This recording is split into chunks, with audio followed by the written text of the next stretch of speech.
L-ibħra li għal snin servew ta' passaġġi għal gwerer issa jistgħu jsiru passaġġi għal tkabbir bejn iż-żewġ kontinenti. Dan kien il-messaġġ tal-Prim Ministru Joseph Muscat waqt l-aħħar sessjoni tal-għażem 2014. Summit li jġib flimkien rappreżentanti ta' 53 pajjiż u istituzzjoni mill-Ewropa u l-Asja biex jiddiskutu u jtejbu relazzjonijiet ta' bejniethom.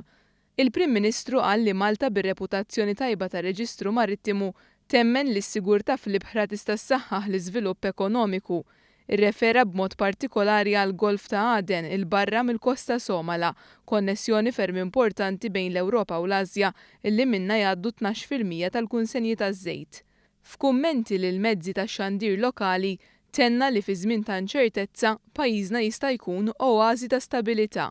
Sostna li pajjiżna jista' jkun post kruċjali fejn kummerċ bejn l-Ewropa, l-Asja u l-Afrika jista' jgħaddi. Diġà għandna ħafna eżempji pereżempju fil-Freeport ta' kumpaniji Asjatiċi li jusaw il-Freeport tagħna, nemmnu li dak huwa biss il-bidu tal-potenzjal li jista' jintlaħaq.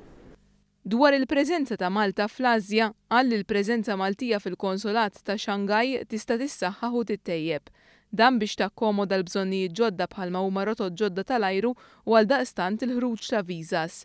Min-naħa tiegħu il-Ministru tal-Affarijiet Barranin George Vella sostna li fid-diskussjonijiet fl-għażem kien hemm kunsens dwar il-problema tal-Ebola, l-Istat Iżlamiku u l-Libja, fejn it-tħassib huwa komuni.